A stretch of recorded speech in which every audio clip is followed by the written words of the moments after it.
Bom dia, tudo bem, tudo em paz?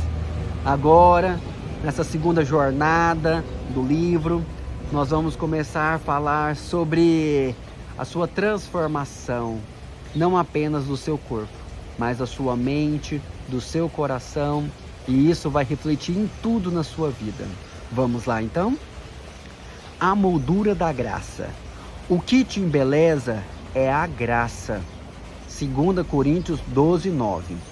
Desde os 3 anos de idade, aprendi que respirar podia ser difícil. Enquanto outras crianças corriam sem pensar no ar entrando e saindo dos pulmões, eu cresci carregando comigo uma bombinha e um aparelho de nebulização. Eles faziam parte da minha rotina, como de quem carrega um lembrete silencioso da própria fragilidade. Hoje, aos 38 anos, ainda levo minha bombinha em todas as viagens, porque algumas marcas da nossa história não desaparecem completamente. Elas apenas aprendem a caminhar conosco. Talvez você também carregue algo assim, uma limitação, uma doença, uma cicatriz emocional, uma fraqueza que o acompanha desde cedo. Existe algo profundamente humano em perceber que, mesmo sendo imagem e semelhança do Criador, ainda assim convivemos com dores, falhas e limitações. A graça de Deus nunca esteve na ausência de fraquezas. Ela sempre esteve na forma de como Ele nos sustenta, apesar delas.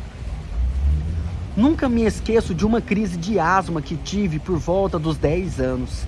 Eu estava na fazenda dos meus avós, em uma pequena cidade chamada Americano do Brasil. Toda vez que viajamos para lá, meus medicamentos iam junto comigo. Mas naquela viagem, eu havia esquecido o nebulizador. No começo, parecia apenas mais uma crise comum.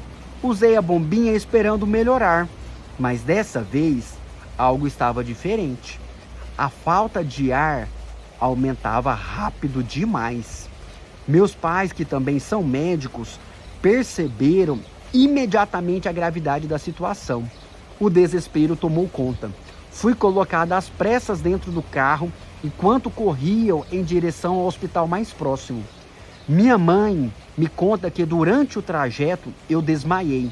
Meu corpo já estava cianótico. Quando chegamos ao hospital, havia apenas uma enfermeira no local. O médico ainda não tinha chegado. Meu pai não esperou. Ele mesmo acessou minha veia e iniciou a medicação enquanto a minha mãe fazia aerosol, tentando estabilizar minha respiração. Talvez eu só esteja escrevendo essas palavras hoje porque Deus me colocou na família certa. E existem momentos da vida em que entendemos isso com profundidade. Há livramentos que só percebemos anos depois.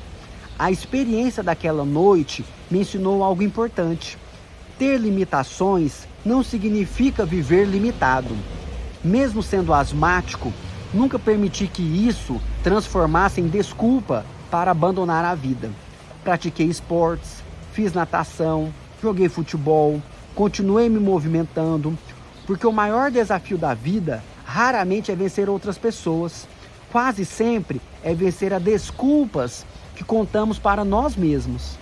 E com o tempo, algumas desculpas se tornam tão repetidas que começam a parecer verdades. Eu não consigo, eu não nasci para isso, já tentei antes, agora é tarde. Mas nem toda voz que você escuta dentro de si fala a verdade. Muitas vezes é apenas o medo disfarçado de conformismo.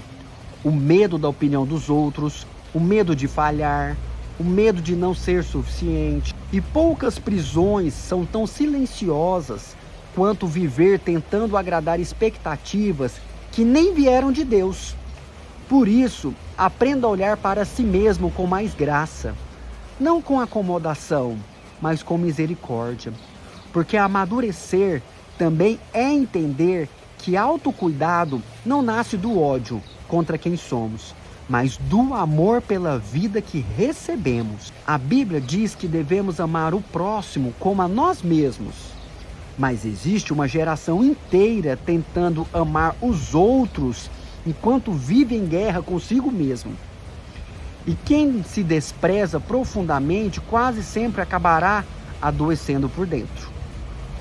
O amor verdadeiro não é bajulação, não é fingir que tudo está bem, não é ignorar erros ou alimentar ilusões.